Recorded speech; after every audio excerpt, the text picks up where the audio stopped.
నమస్కారం NPV news కి స్వాగతం. హెడ్లైన్ చూద్దాం.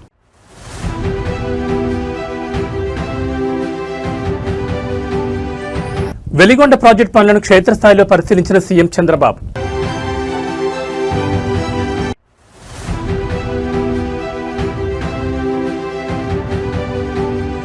గ్లోబల్ లీడర్లుగా ప్రభుత్వ ఉపాధ్యాయులు. సింగపూర్ టూర్ టీచర్లతో మంత్రి నారా లోకేష్ భేటీ.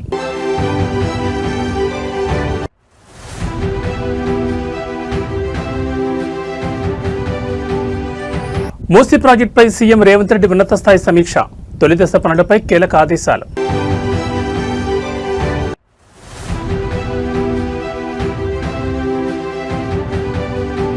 శిల్పకళా వేదికలో ఈగల్ ఫోర్స్ యాంటీ డ్రగ్స్ అవగాహన సదస్సు. ముఖ్య అతిథులుగా భట్టి విక్రమార్క, పొన్నం ప్రభాకర్. ఇక వివరాలు చూస్తే ఆంధ్రప్రదేశ్ ముఖ్యమంత్రి చంద్రబాబు నాయుడు నేడు మార్కాపురం జిల్లా పరిధిలో కీలక పర్యటన జరుపుతున్నారు. రాయలసీమ మరియు ప్రకాశం జిల్లాల సాగు తాగునీటి కలను నిజం చేసి అత్యంత ప్రతిష్టాత్మక పోల సుబ్బయ్య వెలిగొండ ప్రాజెక్టు పనులను ఆయన ఈరోజు స్వయంగా క్షేత్రస్థాయిలో పరిశీలిస్తున్నారు. దోర్నాల మండలం పరిధిలోని ఫీడర్ కెనాల్ లైనింగ్ పనులను తనిఖీ చేయడంతో పాటు దశాబ్దాలుగా నలిగిపోతున్న ముంపు గ్రామాల నిర్వాసితుల సమస్యకు ఈరోజే శాశ్వత పరిష్కారం చూపబోతున్నారు. 11 గ్రామాల పరిధిలోని 2351 నిర్వాసిత కుటుంబాలకు పునరావాస ప్యాకేజ్ కింద ఏకంగా 300 కోట్ల నిధులను విడుదల చేసి ఆ చెక్కులను సీఎం స్వయంగా అందజేస్తున్నారు. షెడ్యూల్ ప్రకారం ముఖ్యమంత్రి చంద్రబాబు నాయుడు దోర్నాల మండలానికి చేరుకుని వెలిగొండ హెడ్ రెగ్యులేటర్లు, టన్నెల్ లైనింగ్ పనుల పురోగతిని ఇంజనీరింగ్ అధికారులతో కలిసి సమీక్షించారు. జూలై, ఆగస్టు నాటికి ఈ ప్రాజెక్టు ద్వారా నీళ్లు ఇవ్వాలనే గడువు విధించిన నేపథ్యంలో పనులను మరింత వేగవంతం చేయాలని సీఎం ఆదేశించారు. అనంతరం ప్రాజెక్టు వల్ల ఇళ్లు, భూములు కోల్పోయిన 11 గ్రామాల బాధితులతో ఆయన ప్రత్యేకంగా భేటీ అయ్యారు. ఈ ప్రభుత్వం నిర్వాసితులను పట్టించుకోలేదని, కూటమి ప్రభుత్వం రాగానే 300 కోట్లు కేటాయించి న్యాయం చేస్తున్నామని ఈ సందర్భంగా గుర్తు చేశారు. ఈ కార్యక్రమం ముగిసిన వెంటనే సీఎం గిద్దలూరు నియోజకవర్గంలోని కృష్ణంశెట్టిపల్లికి పయనమవుతారు. అక్కడ digital health platform Sanjeevani mobile medical యూనిట్లను ప్రారంభించి అనంతరం ఏర్పాట్లు చేసిన భారీ బహిరంగ సభలో పాల్గొని ప్రసంగించనున్నారు. వెలిగొండ ప్రాజెక్టును వేగంగా పూర్తి చేసి రాయలసీమ, ప్రకాశం జిల్లాల కరువు తీర్చడమే లక్ష్యంగా సీఎం చంద్రబాబు చేస్తున్న ఈ పర్యటన క్షేత్రస్థాయిలో గట్టి భరోసానిస్తోంది.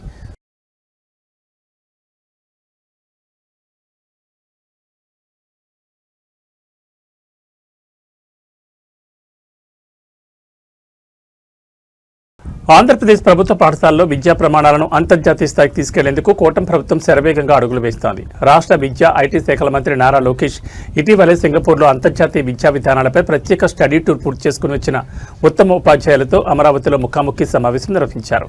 సింగపూర్ విద్యా వ్యవస్థలోని ఉత్తమ పద్ధతులు, అక్కడి బోధనా నైపుణ్యాలను మన ఏపీ ప్రభుత్వ పాఠశాలలో ఏ విధంగా అమలు చేయొచ్చు అనే అంశంపై లోకేష్ ఉపాధ్యాయులతో సుదీర్ఘంగా చర్చించారు.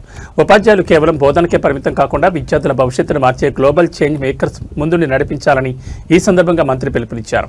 ప్రభుత్వ పాఠశాలల ఉపాధ్యాయులకు గ్లోబల్ ఎక్స్పోజర్ కల్పించేందుకు ఆంధ్రప్రదేశ్ ప్రభుత్వం ప్రత్యేకంగా ఈ సింగపూర్ స్టడీ టూర్ ఏర్పాటు చేసింది. ఈ టూర్ విజయవంతంగా పూర్తి చేసుకుని వచ్చిన టీచర్లు సింగపూర్లోని డిజిటల్ క్లాస్ రూమ్లు, విద్యార్థి కేంద్రీకృత బోధనా పాఠశాల నిర్వహణ తీరును మంత్రి లోకేష్కు వివరించారు. ఈ సందర్భంగా మంత్రి నారా లోకేష్ మాట్లాడుతూ సింగపూర్లో నేర్చుకున్న అంతర్జాతీయ పాఠాలను క్షేత్రస్థాయిలో మన ప్రభుత్వ స్కూళ్లలో అమలు చేసి పేద విద్యార్థులకు ప్రపంచ స్థాయి విద్య అందేలా చూడాల్సిన బాధ్యత ఉపాధ్యాయులపైనే ఉందన్నారు. రాబోయే రోజుల్లో ప్రభుత్వ పాఠశాలల మౌలిక సదుపాయాలను మార్చడంతో పాటు ఉపాధ్యాయుల నైపుణ్యాభివృద్ధికి మరిన్ని అంతర్జాతీయ శిక్షణ కార్యక్రమాలు నిర్వహిస్తామని స్పష్టం చేశారు. ఉపాధ్యాయుల నుంచి వచ్చిన సలహాల ఆధారంగా విద్యాశాఖలో త్వరలోనే కీలక మార్పులు తీసుకురానున్నట్లు ప్రకటించారు.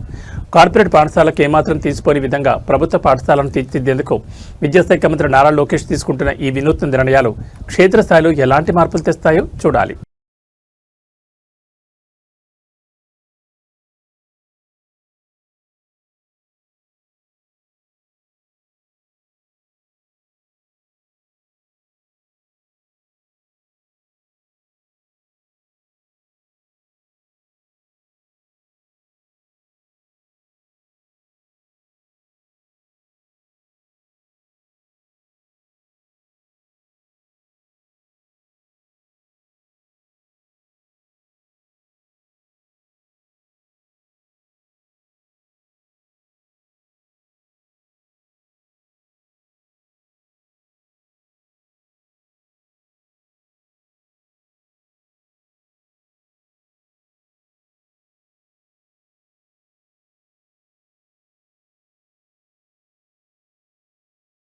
భాగ్యనగరాన్ని అంతర్జాతీయ స్థాయి హంగులతో తీర్చిదిద్దేందుకు తెలంగాణ ప్రభుత్వం అడుగులు వేగవంతం చేసింది. ముఖ్యమంత్రి రేవంత్ రెడ్డి తన కలల ప్రాజెక్టు అయిన మూసీ రివర్ ఫ్రంట్ అభివృద్ధి ప్రాజెక్టుపై సెక్రటరియట్లో ఈ రోజు ఉన్నత స్థాయి సమీక్ష నిర్వహించారు. కేవలం నది ప్రక్షాళన మాత్రమే కాకుండా మూసీ నది పొడవున global range economy and tourism జోన్లను ఏర్పాటు చేయడానికి సంబంధించిన మాస్టర్ ప్లాన్పై అధికారులకు సీఎం కీలక మార్గదర్శకాలు జారీ చేశారు. లండన్లోని థేమ్స్ నది, సింగపూర్ నదీ తీరాల తరహాలో మూసీని సరికొత్త ల్యాండ్ మార్క్గా మార్చేందుకు ప్రభుత్వం సిద్ధమవుతోంది. మున్సిపల్ అడ్మినిస్ట్రేషన్, అర్బన్ డెవలప్మెంట్ మరియు Musi river front development corporation అధికారులతో సీఎం రేవంత్ రెడ్డి సుదీర్ఘంగా చర్చించారు. ఈ ప్రాజెక్టు ద్వారా నగరంలో పర్యావరణ సమతుల్యతను కాపాడుతూనే భారీ ఎత్తున ఉపాధి అవకాశాలు, పర్యాటక రంగ అభివృద్ధి సాధించడమే లక్ష్యమని సీఎం స్పష్టం చేశారు. ఈ సమీక్షలో మూసీ నది వెంబడి నిర్మించబోయే ఎక్స్ప్రెస్ వేలు, అందమైన వంతెనలు, వాకింగ్ ట్రాక్లు మరియు పిల్లల వినోద కేంద్రాల నమూనాలను అధికారులు సీఎం ప్రదర్శించారు. ఎక్కడ కాలయాపన జరగకుండా ఫేజ్ వారీగా పనులను పూర్తి చేయాలని, నిర్వాసితులకు కల్పిస్తున్న పునరావాస పనులను కూడా మానవీయ కోణంలో వేగవంతం చేయాలని సీఎం ఆదేశించారు. అంతర్జాతీయ ఆర్కిటెక్టుల భాగస్వామ్యంతో పక్కా ప్లానింగ్తో ముందుకు వెళ్లాలని రేవంత్ రెడ్డి స్పష్టం చేశారు. హైదరాబాద్ భవిష్యత్తును సరికొత్తగా ఆవిష్కరించి ఈ Musi river front mega project క్షేత్రస్థాయిలో ఎప్పటికి రూపుదిద్దుకుంటుందో చూడాలి.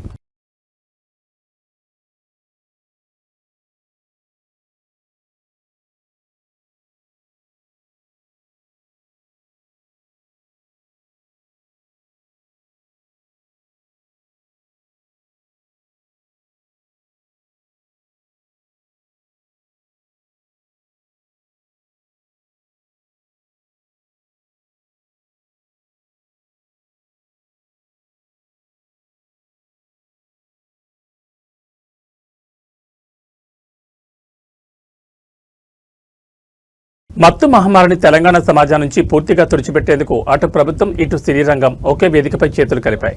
హైదరాబాద్ మాదాపూర్లోని శిల్పకళా వేదికలో ఈగల్ ఫోర్స్ మరియు వికలాంగులు, సీనియర్ సిటిజన్లు, ట్రాన్స్జెండర్ వ్యక్తుల సాధికారత శాఖ సంయుక్త ఆధ్వర్యంలో మాదక ద్రవ్యాల దుర్వినియోగం, అక్రమ రవాణాకు వ్యతిరేకంగా భారీ అవగాహన కార్యక్రమం జరిగింది. ఈ ప్రతిష్టాత్మక సదస్సుకు ఉప ముఖ్యమంత్రి భట్టి విక్రమార్క, రవాణా శాఖ మంత్రి పొన్నం ప్రభాకర్ ముఖ్య అతిథులుగా హాజరై దిశానిర్దేశం చేశారు. యువతలో మరింత జోష్ నింపేందుకు, మత్తుకు దూరంగా ఉండాలనే సందేశాన్ని బలంగా తీసుకెళ్లేందుకు Tollywood energetic star Ram Pothineni, crazy beauty Meenakshi Chaudhary ఇచ్చేశారు. సదస్సులో డిప్యూటీ సీఎం భట్టి విక్రమార్క మాట్లాడుతూ రాష్ట్రంలో డ్రగ్స్ సప్లై చైన్ను బ్రేక్ చేయడానికి పోలీసులు అన్ని విధాలా వ్యూహాత్మకంగా వ్యవహరిస్తున్నారని, యువత తమ కెరీర్పై దృష్టి పెట్టాలని పిలుపునిచ్చారు. టాలీవుడ్ ఎనర్జెటిక్ స్టార్ రామ్ పోతినేని మాట్లాడుతూ డ్రగ్స్ వాడకం వల్ల క్షణిక ఆనందం లభిస్తుందేమో కానీ అది జీవితాంతం అంధకారాన్ని మిగులుస్తుందని, యువత ఎలాంటి వ్యసనాలకు నో చెప్పాలని ఉద్ఘాటించారు. నటి మీనాక్షి చౌదరి కూడా విద్యార్థులతో సంభాషిస్తూ ఆరోగ్యకరమైన సమాజ నిర్మాణంలో భాగస్వామ్యం కావాలని కోరారు. DGP CB Anand, senior IPS Sandeep Kumar Shandilya, Cyberabad CP Anitha Ramachandran ఈ కార్యక్రమంలో పాల్గొని డ్రగ్స్ ప్లెడర్స్ మరియు రవాణాదారులపై తీసుకోబోయే కఠినమైన శిక్షలు, నిఘా వ్యవస్థల గురించి పవర్ పాయింట్ ప్రజెంటేషన్ ద్వారా వివరించారు. సమాజాన్ని పట్టిపీడిస్తున్న డ్రగ్స్ మహమ్మారిని అరికట్టడంలో ఇటు పోలీసు యంత్రాంగం, అటు సెలబ్రిటీలు కలిసి చేస్తున్న ఈ ప్రయత్నం నిజంగా అభినందనీయం. జరుగుతున్న పోరాటంలో క్రియాశీల భాగస్వామిని అవుతానని, డ్రగ్స్ రహిత జీవన శైలిని అనుసరిస్తూ నాతో పాటు ఏ ఒక్కరూ డ్రగ్స్ బారిన పడకుండా ఉండడానికి కృషి చేస్తానని, డ్రగ్స్ రహిత సమాజమే లక్ష్యంగా సాగుతున్న తెలంగాణ ప్రభుత్వ సంకల్పంలో భాగస్వామిని అవుతానని ప్రతిజ్ఞ చేయుచున్నాను. జై తెలంగాణ. కేంద్రంలో నరేంద్ర మోడీ ప్రభుత్వ విదేశాంగ విధానంపై కాంగ్రెస్ అగ్రనేత సోనియా గాంధీ సంచలన విమర్శలు చేశారు. గాజాలో జరుగుతున్న మారణ హోమం, ఇరాన్ ఉద్రిక్తతల విషయంలో కేంద్ర ప్రభుత్వం అవలంబిస్తున్న మౌనం దేశ ప్రతిష్టకు భంగం కలిగిస్తోందని ఆమె మండిపడ్డారు. మోదీ ప్రభుత్వ వైఖరి నైతికంగానే కాకుండా జాతీయ ప్రయోజనాల పరంగానూ ఆమోదయోగ్యం కాదంటూ ఆమె ఒక ప్రత్యేక వ్యాసంలో తీవ్ర ఆగ్రహం వ్యక్తం చేశారు. పాలస్తీనా, ఇరాన్ వంటి చారిత్రక మిత్ర దేశాలను దూరం చేసుకుని భారతదేశాన్ని ఇజ్రాయెల్ వ్యూహాత్మక వలయంలోకి నెట్టేస్తున్నారని ఆమె ఆరోపించారు. అంతర్జాతీయ వేదికలపై భారతదేశానికి ఉన్న స్వతంత్ర విదేశాంగ విధానాన్ని ప్రస్తుత ప్రభుత్వం పక్కన పెట్టేసిందని సోనియా గాంధీ తన ఆర్టికల్లో పేర్కొన్నారు. గాజాలో వేలాది మంది అమాయక ప్రజలు, ముఖ్యంగా పిల్లలు ప్రాణాలు కోల్పోతుంటే భారత్ మౌన ప్రేక్షక పాత్ర పోషించడం జాతీయ నైతికతకు విరుద్ధమని స్పష్టం చేశారు. ముఖ్యంగా ఇరాన్తో ఉద్రిక్తతలు గరిష్ట స్థాయికి చేరడానికి ముందే ప్రధాని మోడీ ఇజ్రాయెల్ పర్యటనకు వెళ్లడాన్ని ఆమె ఒక చారిత్రక తప్పిదంగా అభివర్ణించారు. ఈ దౌత్యపరమైన నిష్క్రియాత్మక వల్ల మధ్యప్రాచ్యంలో ఎల్లప్పుడూ శాంతిని కాంక్షించే భారత్ తన పట్టును కోల్పోయిందని, ఆ ఖాళీని భర్తీ చేస్తూ మధ్యవర్తిత్వం వహించే అవకాశాన్ని మనమే స్వయంగా పాకిస్తాన్కు ప్లేట్లో పెట్టించినట్లయిందని విమర్శించారు. కాంగ్రెస్ అధ్యక్షులు మల్లికార్జున్ ఖర్గే, రాహుల్ గాంధీ కూడా సోనియా వ్యాసాన్ని సమర్థిస్తూ సోషల్ మీడియా వేదికగా మోదీ ప్రభుత్వంపై విమర్శల దాడిని ముమ్మరం చేశారు. సోనియా గాంధీ చేసిన ఈ ఆరోపణలపై ఇటు దేశీయ రాజకీయాల్లోనూ కాకుండా అంతర్జాతీయ దౌత్య వర్గాల్లోనూ పెద్ద ఎత్తున చర్చ నడుస్తోంది. దీనిపై అధికార బీజేపీ సైతం ఓటు బ్యాంక్ రాజకీయాలంటూ తీవ్రంగా ప్రతిఘటిస్తోంది.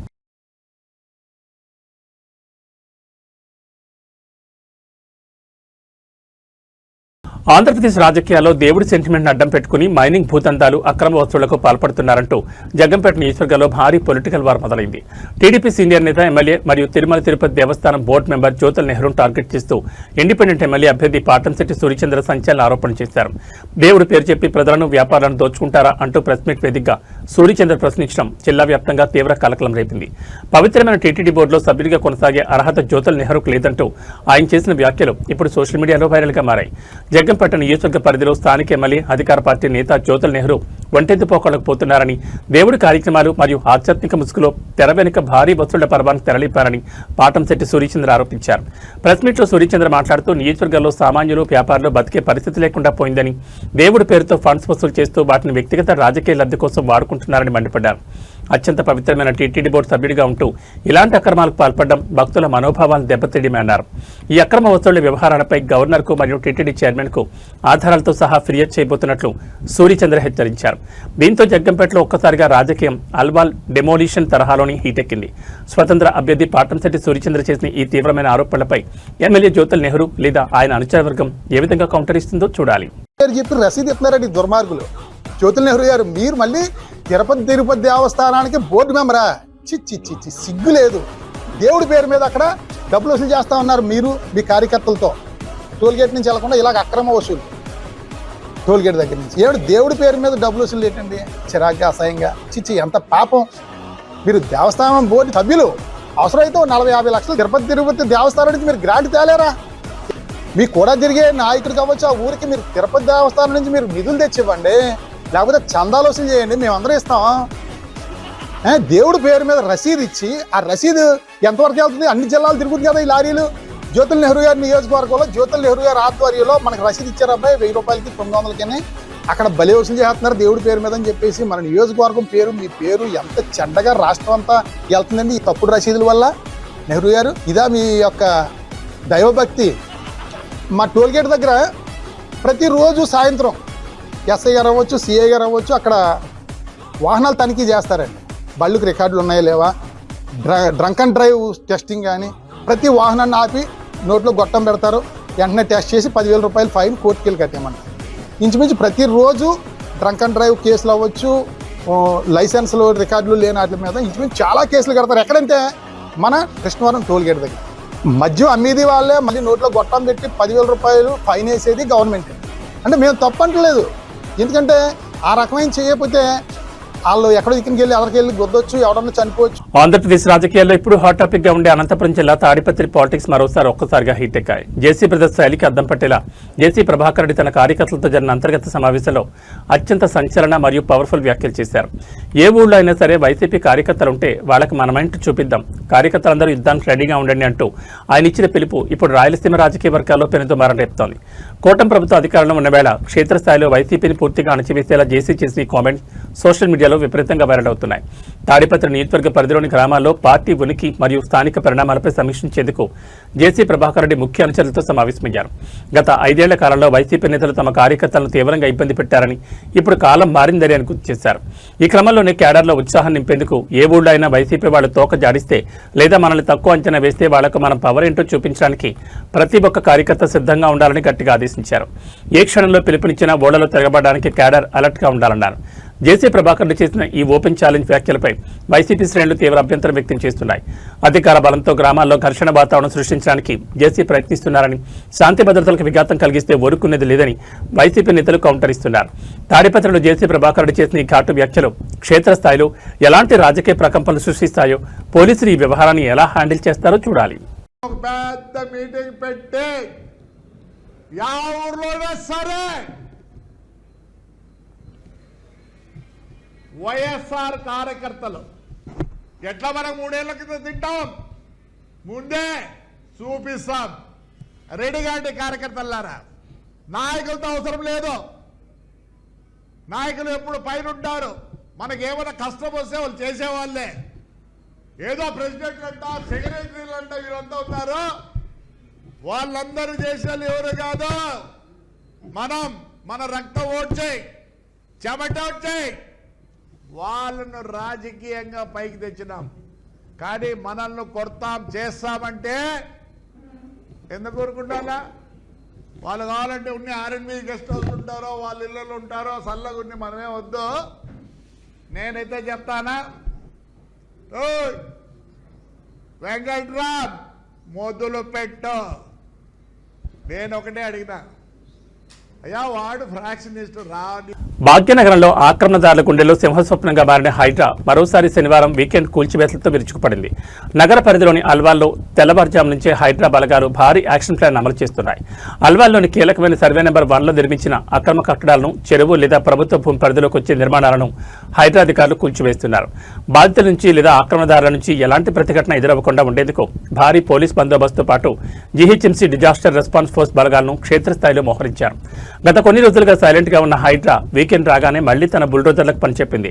అల్వాల్లోని సర్వే నెంబర్ 1 పరిధిలోని నిబంధనలకు విరుద్ధంగా ఎలాంటి అనుమతులు లేకుండా నిర్మించిన భారీ భవనాలు, ప్రహారీ గోడలు, వాణిజ్య నిర్మాణాలను అధికారులు లక్ష్యంగా చేసుకున్నారు. కూల్చివేతల నేపథ్యంలో స్థానికంగా తీవ్ర భద్రత నెలకొనడంతో ముందస్తు జాగ్రత్తగా ఆ ప్రాంతానికి ఎవరిని రానివ్వకుండా పోలీసులు భారీకేడ్లు ఏర్పాటు చేశారు.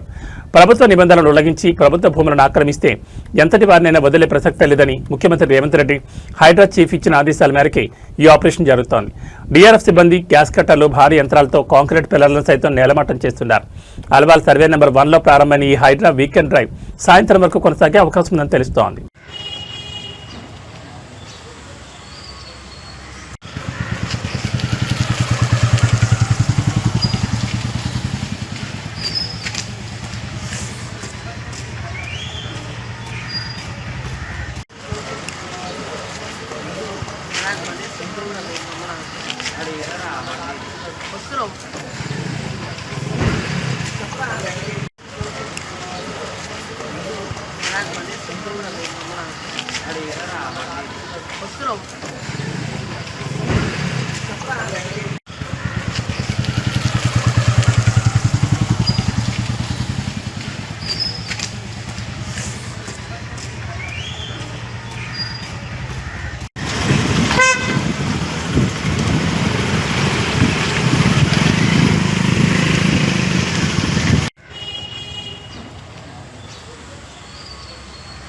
మౌలిక వస్తువుల కల్పన పేరిట సాగుభూములు నష్టపోతున్న అన్నదాతల ఆక్రందనలు ఇప్పుడు తెలంగాణలో మరో పొలిటికల్ అండ్ పబ్లిక్ పార్క్ దారితీశాయి.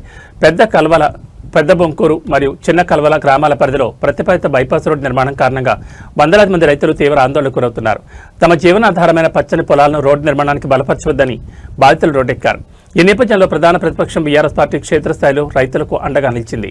బాధితులకు తీవ్ర అన్యాయం జరిగేలా ఉన్న ఈ ప్రభుత్వ బైపాస్ అలైన్మెంట్ను మార్చాలని, లేదా రైతులకు పూర్తి న్యాయం జరిగేలా ప్రభుత్వం వెంటనే స్పందించి తగిన చర్యలు చేపట్టాలని బీఆర్ఎస్ పార్టీ అధికారికంగా డిమాండ్ చేసింది. పెద్ద కాల్వల, పెద్ద బొంకూరు మరియు చిన్న కాల్వల గ్రామాల పరిధి గుండా వెళ్లే నూతన బైపాస్ రోడ్డు నిర్మాణంపై స్థానిక రైతాంగం గత కొన్ని రోజులుగా నిరసనలు వ్యక్తం చేస్తోంది. ఎంతో కాలంగా సాగు చేసుకుంటున్న సారవంతమైన పువ్వులు ఈ ప్రాజెక్టు వల్ల దెబ్బతింటున్నాయని, దీనివల్ల తమ భవిష్యత్ ప్రశ్నార్థకంగా మారుతుందని ఆవేదన వ్యక్తం చేస్తున్నారు. ఈ సమస్యపై స్పందించిన బీఆర్ఎస్ పార్టీ అభివృద్ధి పేరుతో రైతులను ఆందోళన గురి చేయడం సరికాదని మండిపడింది. 3 గ్రామాల రైతుల ప్రయోజనాలను రక్షించాల్సిన బాధ్యత ప్రభుత్వంపై ఉందని, మొండిగా ముందుకు వెళ్తే సహించేది లేదని స్పష్టం చేసింది. బైపాస్ నిర్మాణంలో రైతులకు నష్టం జరగకుండా ప్రత్యామ్నాయ మార్గాలను పరిశీలించాలని, లేదా బాధ్యులతో చర్చలు జరిపి వారిని ఒప్పించిన తర్వాతే తదుపరి చర్యలు చేపట్టాలని డిమాండ్ చేసింది. రైతుల పట్ల సానుకూలంగా స్పందించకపోతే బీఆర్ఎస్ పార్టీ ఆధ్వర్యంలో పెద్ద ఎత్తున ఆందోళన ఉధృతం చేస్తామని స్థానిక నేతలు హెచ్చరించారు. అందరికీ నమస్కారం. జై తెలంగాణ. మరి నేడు పెద్ద కలవాల నుండి అప్పన్నపేట గ్రామం వరకు పెద్దపల్లిలో బైపాస్ కావాలి అని చెప్పేసి బైపాస్ గురించి సర్వే చేయడం జరిగింది. మరి సర్వే చేసిన తర్వాత 2 సంవత్సరాల తర్వాత శంకుస్థాపన కూడా చేసేది. కానీ నేడు శంకుస్థాపన చేసిన స్థలం కాదు, మరి ఇంకొక స్థలానికి వచ్చి ఇక్కడ ఉన్నటువంటి దగ్గర 30 కుటుంబాలకు చెందినటువంటి ఈ చిన్న సన్నకారు రైతులు, వీరు మళ్ళా భూస్వాములు కూడా కాదు, ఒక 30 గుంటలు 20 గుంటలు ఇంతే ఉంటది. మళ్ళా వీళ్ళ భూములన్నీ కూడా కావాలి అని చెప్పేసి ప్లేస్ మార్చి ఇక్కడ నుంచి మళ్ళీ సర్వే చేయడం మొదలు పెడుతున్నారు. మరి రైతన్నలందరూ కూడా అనేది ఏంటంటే బైపాస్ కి మేము వ్యతిరేకం కాదు, బైపాస్ కావాలి, వీళ్ళకి కూడా కావాలి, వీళ్ళ ఊరోళ్ళకి ఇంకా కావాలి. ఎందుకంటే వీళ్ళది మెయిన్ రోడ్ కానుకునే ఉంటది కాబట్టి, రాజీవ్ రహదారి పైన ఉంటది కాబట్టి వీళ్ళ ఊరికి ఇంకా ప్రత్యేకించి కావాలి.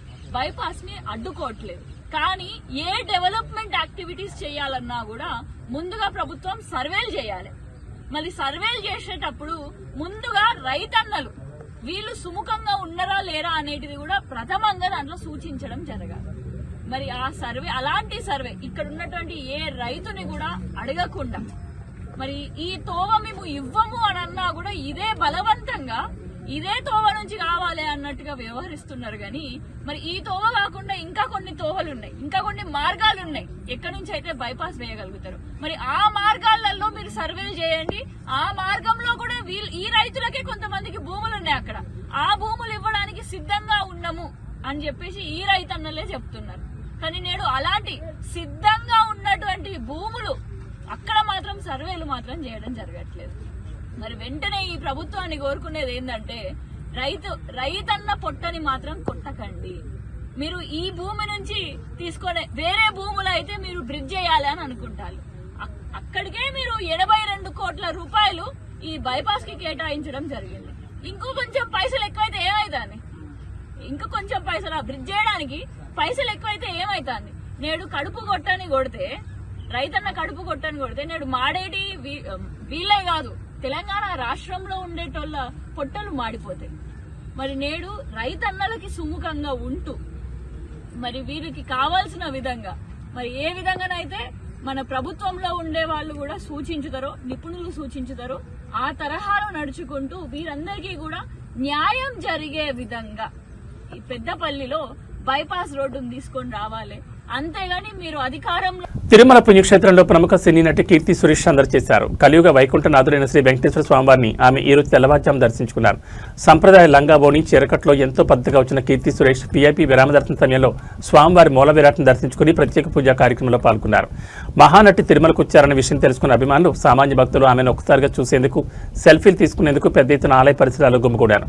శ్రీవారి దర్శనానంతరం రంగనాయకుల మండపంలో ఆలయ అర్చకులు కీర్తి సురేష్ కు వేద మంత్రోచ్చారణలతో ప్రత్యేక ఆశీర్వచనం అందించారు. అనంతరం టీటీడీ ఉన్నతాధికారులు స్వామివారి పవిత్ర శేషవస్త్రం, లడ్డూ ప్రసాదాన్ని ఆమెకు బహుకరించి ఆలయ మర్యాదలతో గౌరవించారు. దర్శనానంతరం ఆలయం వెలుపలకు వచ్చిన కీర్తి సురేష్ ను చూసేందుకు ఫ్యాన్స్ ఒక్కసారిగా ముందుకు తీసుకురావడంతో టీటీడీ సెక్యూరిటీ సిబ్బంది కఠినంగా శ్రమించి ఆమెను వాహనం వరకు సురక్షితంగా చేర్చారు. మీడియా ప్రతినిధులతో కీర్తి సురేష్ మాట్లాడుతూ శ్రీవారిని దర్శించుకోవడం ఎల్లప్పుడూ మనసుకు ప్రశాంతనిస్తుందని, స్వామివారి కృప అందరిపై ఉండాలని కోరుకున్నట్టు తెలిపారు. ప్రస్తుతం సౌత్ మరియు బాలీవుడ్ లో క్రేజీ ప్రాజెక్టులతో బిజీగా ఉన్న ఈ స్టార్ హీరోయిన్ భక్తిపూర్వక విజువల్స్ ఇప్పుడు నెట్టింట ట్రెండ్ అవుతున్నాయి. కలియుగ దైవాన్ని దర్శించుకున్న వీధి ఆశీస్సులు పొందిన కీర్తి సురేష్ అప్కమింగ్ సినిమాలు భారీ విజయాలు సాధించాలని అందరూ ఆకాంక్షిస్తున్నారు.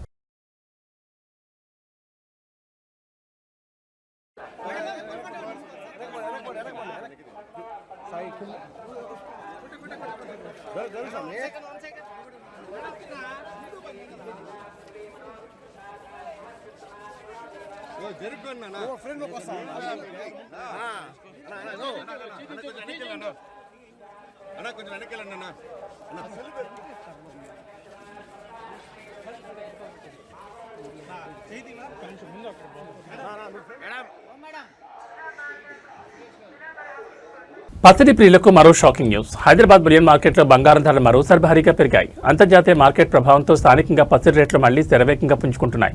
ఇవాంటి మార్కెట్ వివరాలకు వెళ్తే పెట్టుబడులకు అనువైన 24 క్యారెట్ల 10 గ్రాముల ప్యూర్ గోల్డ్ రేటు ఏకంగా 1200 పెరిగి 1,43,950 మార్కు చేరింది. ఇక సాధారణంగా ఆభరణాల తయారీకి ఉపయోగించే 22 క్యారెట్ల 10 గ్రాముల పచ్చడి ధర కూడా 1,100 రూపాయల మేర పెరిగి ప్రస్తుతం 1,31,950 వద్ద పలుకుతోంది. కేవలం బంగారమే కాదు, అటు వెండి కూడా వినియోగదారులకు జేబులకు చిల్లులు పెడుతోంది. మార్కెట్లో ప్రస్తుతం కేజీ వెండి ధర గరిష్టంగా 2.45 లక్షలుగా కొనసాగుతోంది. అయితే కొనుగోలుదారులు గమనించాల్సిన ముఖ్య విషయం ఏంటంటే ఈ ప్రకటించిన ధరలకు 3% జీఎస్టీ అదనంగా ఉంటుంది. మేకింగ్ ఛార్జీలు కూడా షాపును బట్టి వేర్వేరుగా ఉంటాయి.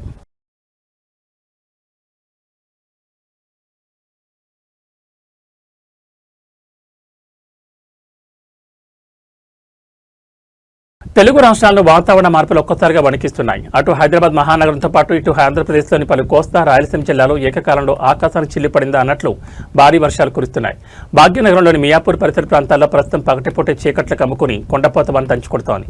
ఇప్పటికే నగరానికి వాతావరణ శాఖ ఎల్లో అలర్ట్ జారీ చేసింది. మరోవైపు ఆంధ్రప్రదేశ్లో ద్రోణి ప్రభావంతో విజయవాడ, మచిలీపట్నం, నెల్లూరు జిల్లాలో ఉరుములు మెరుపులతో కొండ తుఫాను వాతావరణం నెలకొంది. హైదరాబాద్లోని మియాపూర్, చందానగర్, కూకట్పల్లి పరిసరాల్లో లోతట్టు ప్రాంతాలు జలమయమయ్యాయి. వరద నీరు రోడ్లపై చేరడంతో వాహనదారులు తీవ్ర ఇబ్బందులు పడుతున్నారు. అత్యవసరమైతే తప్ప స్థానికులు ఇళ్ల నుంచి బయటకు రావద్దని, మ్యాన్ హోల్స్ పట్ల జాగ్రత్తగా ఉండాలని అధికార యంత్రాంగం కోరింది. ఇక ఆంధ్రప్రదేశ్ విషయానికి వస్తే ద్రోణి ప్రభావం అత్యంత తీవ్రంగా ఉంది. మచిలీపట్నం, విజయవాడ, గన్నవరం, గుడివాడ, ఏలూరు, అవనిగడ్డ తదితర ప్రాంతాల్లో ఎడతెరిపి లేకుండా వర్షం పడుతోంది. కృష్ణా, ఎన్టీఆర్, ఏలూరు, పశ్చిమ గోదావరి, ప్రకాశం, నెల్లూరు జిల్లాల్లో మరో గంట పాటు ఉరుములు మెరుపులతో కూడిన తీవ్ర వర్షాలు కురిసే అవకాశం ఉందని ఏపీ రాష్ట్ర విపత్తుల నిర్వహణ సంస్థ హెచ్చరించింది. పొలాల్లో ఉండే రైతులు పిడుగుల పట్ల అత్యంత అప్రమత్తంగా ఉండాలని విజ్ఞప్తి చేసింది. ప్రస్తుత వాతావరణ పరిస్థితుల దృష్ట్యా ప్రయాణాలు చేసేవారు, లోతట్టు ప్రాంతాల ప్రజలు అత్యంత జాగ్రత్తగా ఉండడం అవసరం.